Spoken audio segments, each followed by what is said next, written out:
The term cloud has become quite common in IT, and in this course, we're going to talk a little bit about the private cloud.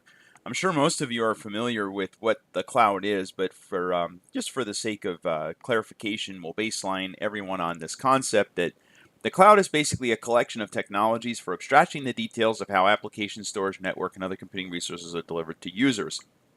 So really what we're talking about here with the cloud is we are virtualizing all of these different platforms, whether it's storage, computing, or networking. All of that can be virtualized. So virtualization is virtualizing all of this various functionality. So really it becomes a function of software.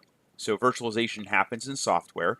So we no longer have physical machines, we have machines running basically in software. It's almost like that old movie Inception. I say old, but a few years ago there was a movie called Inception where you had these dreams within a dream, right? And that's kind of what we're talking about with the cloud. It's these computers running within computers, and sometimes it's a little hard to wrap your head around exactly how it's working because it's all virtual. There's nothing you can see. To look at a virtual machine that's running, other than to know that it's running in a machine and some of the dashboards that are available to us. So virtualization is certainly becoming much more common, and you're using software to emulate hardware, to emulate networks, to emulate storage, and so forth and so on. So a virtual machine is the virtual environment that emulates a physical machine. So you'll hear the term VM, and we'll talk about that with Hyper-V later on.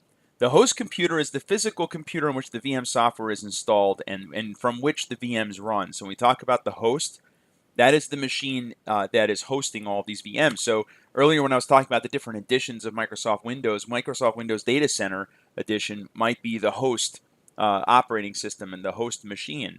And within that, you're running Data Center Edition instances for each of these VMs. So these VMs, that's what I was talking about when I said you can run as many of these VMs as you want. So those are the host computers. So the virtualization software, sometimes called the hypervisor, so you'll hear the term hypervisor, is software for creating and managing the VMs and creating the virtual environment in which the guest operating system is installed. And again, usually we refer to that as a hypervisor. So that is the software. Hypervisors come in two flavors. There are bare metal hypervisors, or type 1 and type 2 hypervisors, which run within another operating system.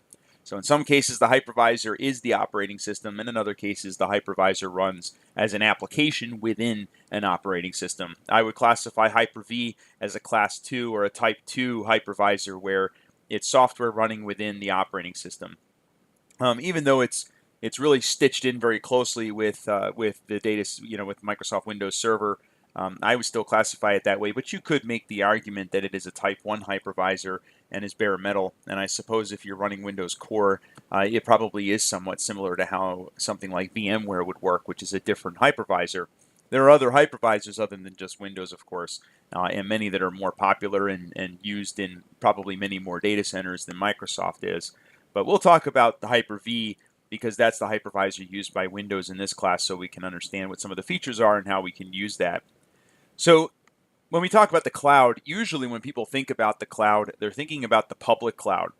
So the public cloud is when we are, it's cloud computing services that are provided by a third party. Many of you are familiar with things like Dropbox, SkyDrive, Google Apps, and you may be familiar with Azure, which is Microsoft's cloud environment. There's also Amazon EC3. There's, there are other cloud offerings, like Google has a cloud platform for compute. They have cloud platforms for databases and things like that. All of them pretty much have these offerings in the cloud. So that is the public cloud.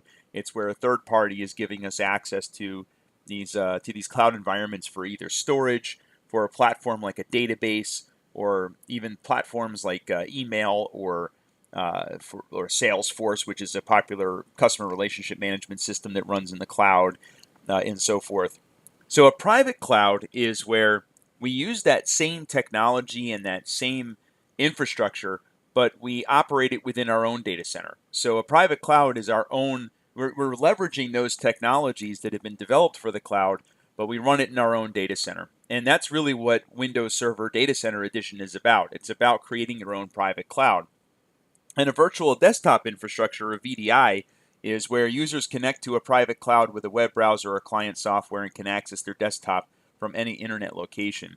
And there's other uses, of course, for this, but that's basically what VDI is, or virtual desktop infrastructure, which recently has been kind of falling out of favor, but that was popular just a few years ago to build these virtual desktop infrastructure environments. But it seems like these things are very fickle. We kind of cycle back and forth between what's popular. But the cloud is definitely, cloud and virtualization is here to stay. It's been, for over a decade now, we've been moving in this direction.